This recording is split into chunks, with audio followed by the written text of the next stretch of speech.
गणित की तैयारी के क्रम में बहुत ज़्यादा एक टॉपिक पर कमेंट आ रहा था कि ये टॉपिक पढ़ा दीजिए, समीकरण। समीकरण से लगभग 2 से 3 नंबर के क्वेश्चंस आपकी परीक्षा में आते हैं, तो ये टॉपिक बहुत ही ज़्यादा इम्पोर्टेंट है और उनके लिए तो बहुत ज़्यादा इम्पोर्टेंट जिनको ये नहीं आता। तो इसको हम लोग आज के वीडियो में अच्छे से समझेंगे। इससे रिलेटेड जो भी क्वेश्चन आ सकते हैं वो भी यहाँ पर हम कवर करने की कोशिश करेंगे और लास्ट में आपके लिए भी एक क्वेश्चन है, आप उसका आंसर नीचे कॉमेंट में बताइएगा। तो समीकरण को शुरू करने से पहले एक निवेदन है, अगर आपने अभी तक चैनल को सब्सक्राइब नहीं किया है तो चैनल को सब्सक्राइब कर लीजिए, घंटी का निशान दबा दीजिए और वीडियो को लाइक कर दीजिए।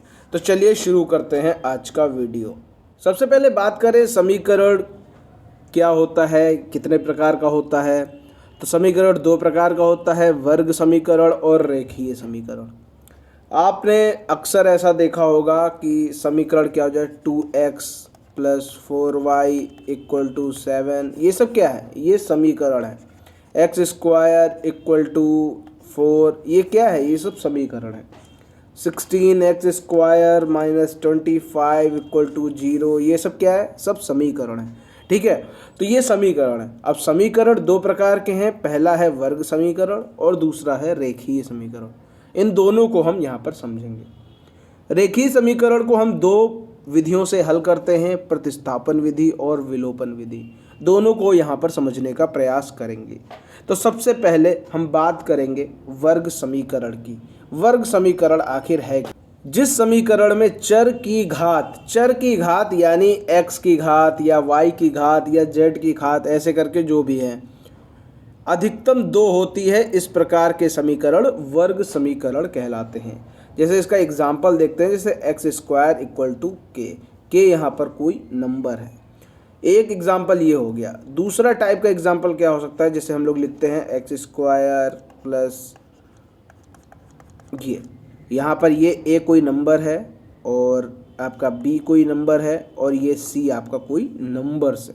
ठीक है, तो जैसे हम लोग लिखते हैं ना, 3x² + 5x + 10 = 0। इस तरह हम लोग करके इसको सॉल्व करते हैं, गुणनखंड निकालते हैं, x की वैल्यू निकालते हैं, तो ये आपका वर्ग समीकरण कहलाएगा। अगर किसी की घात 2 है अधिकतम, तो वो जो समीकरण होगा वो आपका वर्ग समीकरण होगा। एग्जाम्पल के तौर पर हम ये कह सकते हैं कि जैसे मान लो दिया हुआ है 16x² - 25 = 0, तो ये एक वर्ग समीकरण का एग्जाम्पल। इसको कैसे सॉल्व करेंगे, देखो यहाँ पर x की वैल्यू निकालनी और जिसकी भी वैल्यू हमें निकालनी होती है उसको हमें अकेला करना होता है। जैसे यहाँ पर 16x² - 25 = 0 है, तो हम स्टेप बाय स्टेप इसको अकेला करते जाएंगे। तो सबसे पहले ये 25 को उस तरफ भेज देते हैं, ये हो गया प्लस का 25, ये माइनस था उस तरफ गया प्लस का हो गया। अब यहाँ से हम क्या करेंगे, 16 को हटाने का प्रयास करेंगे। तो 16 को हटाएंगे तो 16 ये मल्टीप्लाई में है, बराबर के उस तरफ जाएगा, डिवाइड में हो जाएगा। अब यहाँ से हम स्क्वायर को हटाने की कोशिश करेंगे। जब स्क्वायर हटाएंगे तो ये पूरा अंडर रूट के अंदर चला जाएगा। अब आपको मालूम है 25 किसका वर्ग होता है, ये 5 का वर्ग होता है। 16 किसका वर्ग होता है, 4 का वर्ग होता है। तो इस तरह आपने देखा कि x की वैल्यू कितनी निकल के आ गई, 5/4 निकल के आ गई। तो इस तरह के जो क्वेश्चन होंगे वो आपका समीकरण यानी वर्ग समीकरण कहलाएंगे। अब इसी से आपके कुछ नरेशन वाले क्वेश्चन होते हैं, यानी इबारती क्वेश्चन होते हैं, लिख के आते हैं और आपको स्वयं से वहाँ पर समीकरण बनाना होता है। वो किस तरह के क्वेश्चन है वो देखिए। जैसे यहाँ पर क्वेश्चन है, किसी संख्या का वर्ग का 3 × 192 है, संख्या ज्ञात करो। तो यहाँ पर इसको सॉल्व करने के लिए सबसे पहले हमें वह संख्या माननी पड़ेगी। माना वह संख्या बराबर x। ठीक, अब जिस तरह प्रश्न के अनुसार कह रहा है उसी तरह यहाँ लिखेंगे। प्रश्नानुसार x का वर्ग करना है, पहले तो ये वर्ग कर दिया, और इसका 3 गुना करना है, तो ये लो 3 गुना कर दिया, और ये कितनी है, 192 है, तो इसको 192 के बराबर रख देंगे।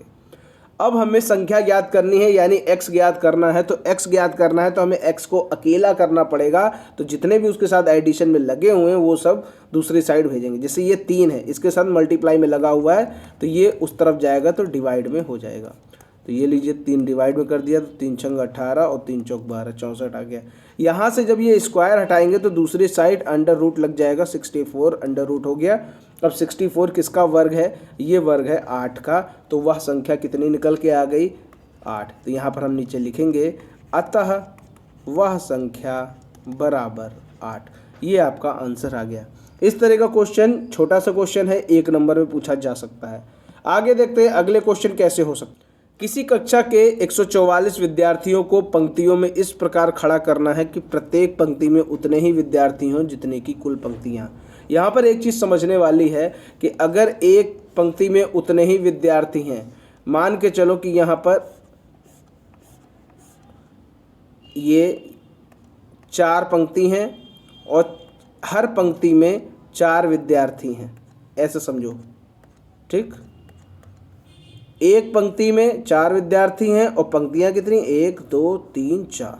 तो यहाँ पर जब उतनी ही पंक्तियां हैं जितने की विद्यार्थी, तो यहाँ पर क्या होगा? अगर हम टोटल विद्यार्थियों की संख्या हमें पता करनी है तो पंक्ति कुल कितनी है गुणा करेंगे कि एक पंक्ति में कितने हैं। जैसे ये 4 है और ये पंक्तियां 4 हैं, एक पंक्ति में 4 विद्यार्थी और कुल पंक्तियां 4, तो हमें 4 और 4 का गुणा कर देंगे तो कुल मिलाकर हमें 16 मिल जाएगा और 16 ही यहाँ पर कुल विद्यार्थी हैं इसके हिसाब से।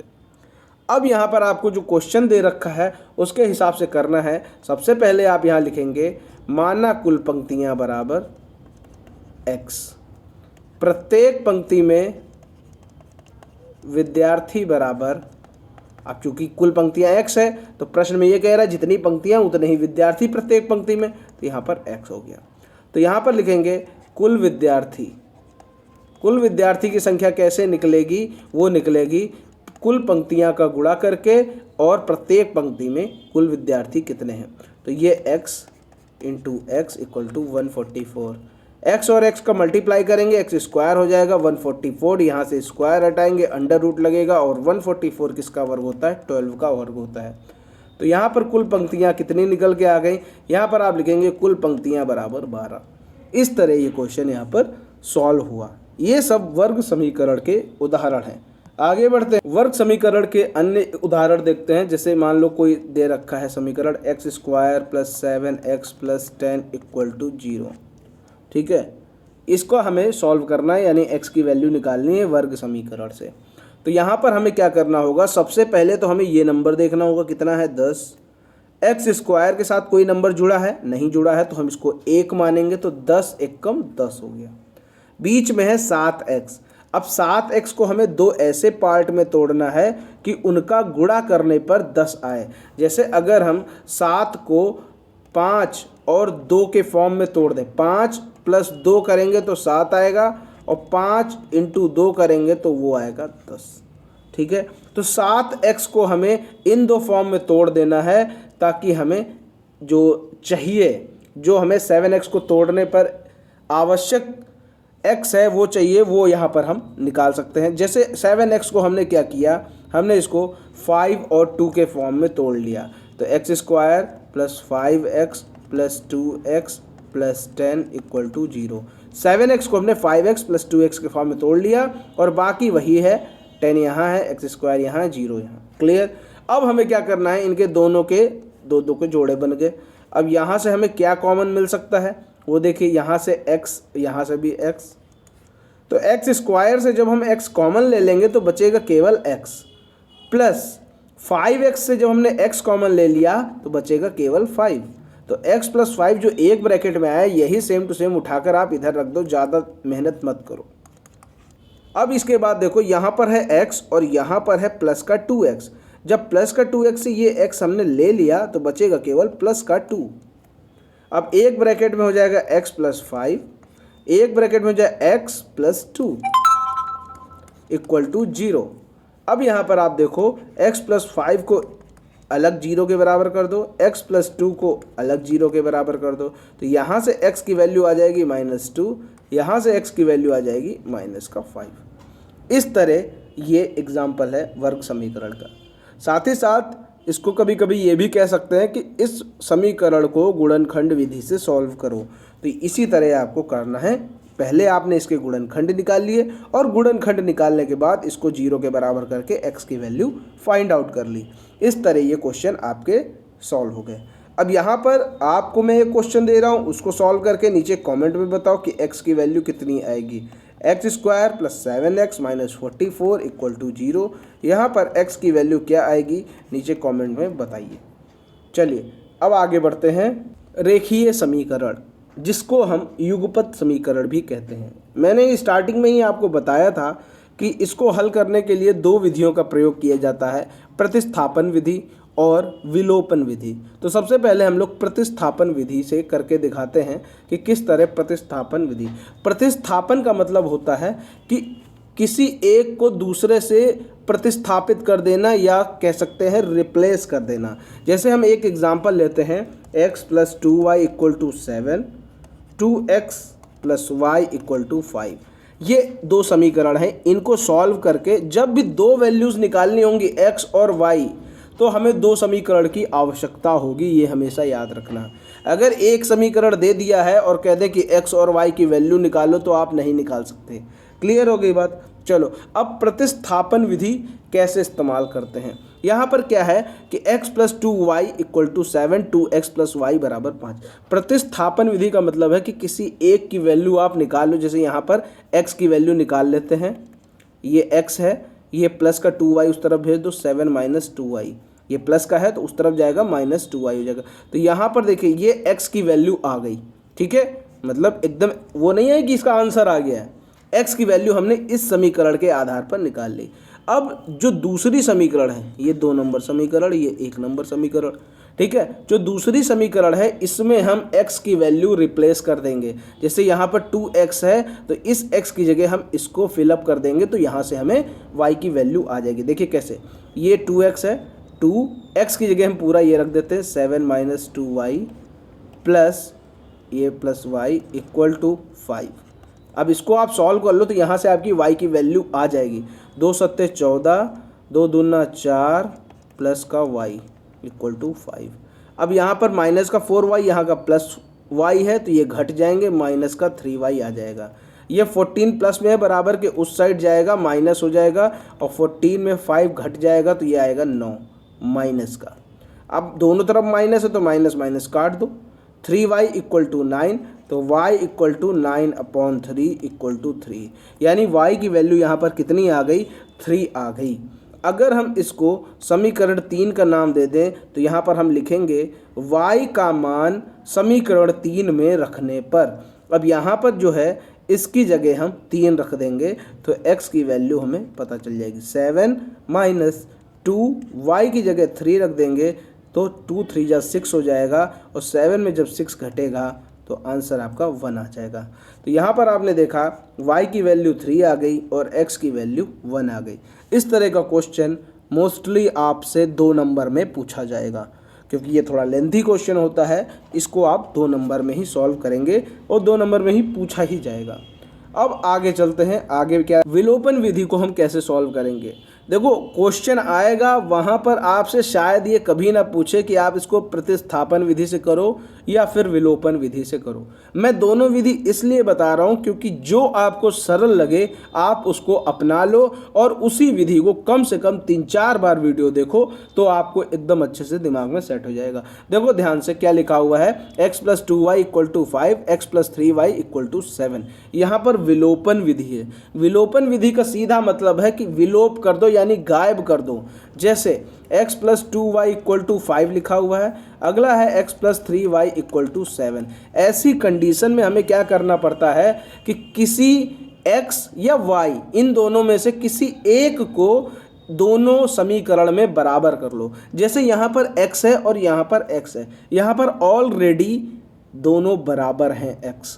अगर ये बराबर ना होते तो हमें बराबर करना पड़ता। मान के चलो कि यहाँ पर ये 2x होता और यहाँ पर केवल x होता, ठीक। तो यहाँ पर अगर 2x है तो हमें यहाँ पर भी 2x करना पड़ता। इस कंडीशन में हमें इस पूरी समीकरण में 2 से गुणा कर देते तो यहाँ पर 2x आ जाता, इसके बराबर हो जाता, और हम आसानी से विलोप कर सकते, यानी गायब कर सकते। जैसे यहाँ पर हम देखो गायब करने जा रहे हैं।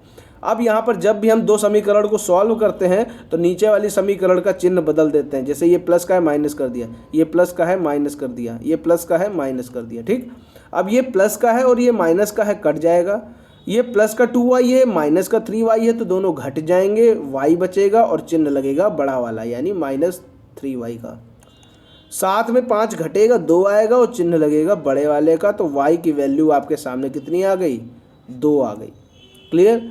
अब इसी यहाँ पर हम लोग क्या करेंगे, इसको समीकरण 1 मान लेते हैं, इसको समीकरण 2 मान लेते हैं। यहाँ पर हम लिखेंगे y का मान समीकरण 1 में रखने पर। ठीक, ये आपको लिख लेना है। अब इसके बाद समीकरण 1 ये रही, x + 2y है, x + 2y है, तो इस y की जगह 2 वैल्यू हम यहाँ पर रख देंगे, तो 2 × 2 हो जाएगा = 5। अब 2 × 2 होता है 4, x + 4 = 5। अब ये 4 उस तरफ जाएगा तो ये घट जाएगा और x की वैल्यू कितनी आ गई? 1 आ गई। तो यहाँ पर x की वैल्यू कितनी आ गई? 1, और y की वैल्यू कितनी आ गई? 2। इस तरह आपने देखा विलोपन विधि से कितनी आसानी से सॉल्व हो गया। अब इन दोनों समीकरण जो सॉल्व करने की विधि है, प्रतिस्थापन विधि या विलोपन विधि, जो भी आपको आसान लगे आप उससे सॉल्व कर लीजिए। आगे देखते हैं, कुछ क्वेश्चन है वो करके देखते हैं जो इन्हीं समीकरण के आधार पर सॉल्व किए जाते हैं। किसी आयत की लंबाई उसकी चौड़ाई से 5 सेंटीमीटर अधिक है। यदि आयत का परिमाप 40 सेंटीमीटर हो तो लंबाई और चौड़ाई ज्ञात करो। किसी आयत की लंबाई उसकी चौड़ाई से 5 सेंटीमीटर अधिक है।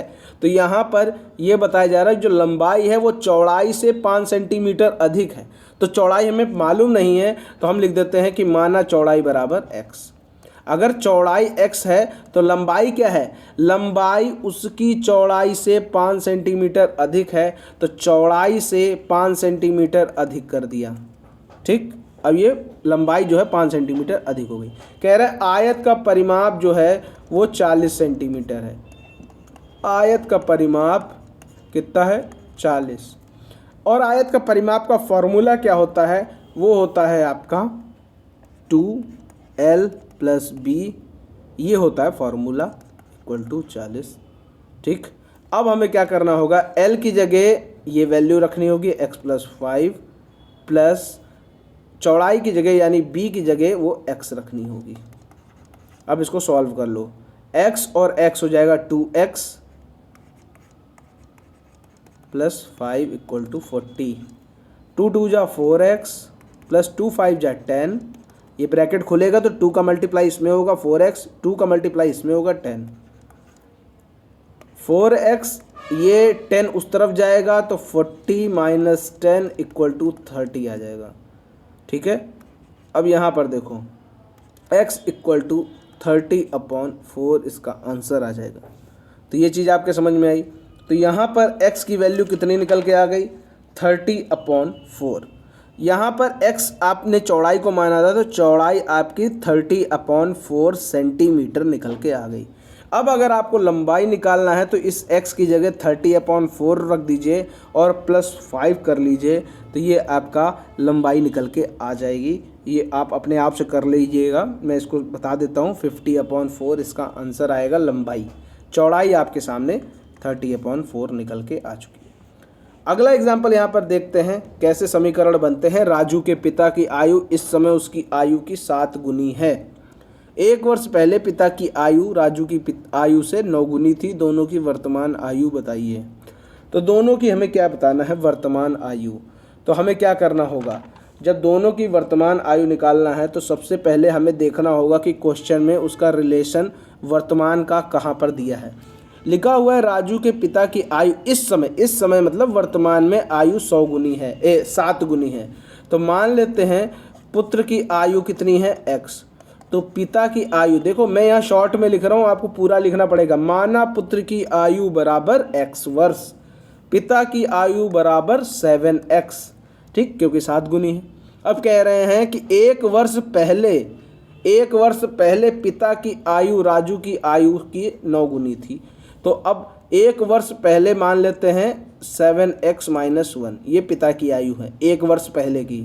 और कह रहे हैं कि पुत्र की आयु की 9 गुनी थी, तो 1 वर्ष पहले पुत्र की आयु हो जाएगी ये, और ये थी 9 गुनी, तो ये लो 9 गुनी कर दिया। 1 वर्ष पहले पिता की आयु पुत्र की आयु की 9 गुनी थी। ये समीकरण बन चुका है। अब इसको सॉल्व कर लीजिए। 7x - 1 = 9x - 9। 9 का x में गुणा किया 9x आया, 9 का 1 में गुणा किया 9 आया। अब x को एक तरफ कर लो 9x, ये 7x उस तरफ भेज दो, माइनस का 7x हो जाएगा, ये -1 है, ये माइनस का 9 है, बराबर के उस तरफ जाएगा, प्लस का 9 हो जाएगा। अब 9 में 1 घटाओ आएगा 8, 9 में 7 घटाओ आएगा 2x। तो x की वैल्यू कितनी आ गई? x की वैल्यू आ गई आपकी 4। ठीक है, 8 में जब 2 से डिवाइड करेंगे तो 4 आ गई। तो पुत्र की जो वर्तमान आयु है वो आपकी आ गई 4 वर्ष। पिता की वर्तमान आयु हो जाएगी 7 चौक 28 वर्ष। क्लियर हो गई बात? अब बताइए कोई डाउट हो इस तरह के क्वेश्चन में तो आप नीचे कमेंट में बता सकते हैं किस तरह समीकरण बना और इसको सॉल्व किया गया। क्लियर हो गई बात? अब यहाँ पर आपके लिए एक क्वेश्चन है, उस क्वेश्चन का जवाब आपको नीचे कमेंट में देना है। 2 संख्याओं का योग 24 है, एक संख्या दूसरी की 2 गुनी है, संख्या ज्ञात करनी है। इस तरह के क्वेश्चन आप आसानी से सॉल्व कर सकते हैं। अगर आपने पूरा वीडियो लास्ट तक ध्यान से देखा है तो आप इसको सॉल्व कर सकते हैं। वीडियो पसंद आया है तो वीडियो को लाइक करें, कमेंट करें, और चैनल को अगर अभी तक सब्सक्राइब नहीं किया है तो चैनल को सब्सक्राइब करके घंटे का निशान जरूर दबाएं। मिलते हैं अगले वीडियो में, तब तक के लिए जय हिंद, जय भारत।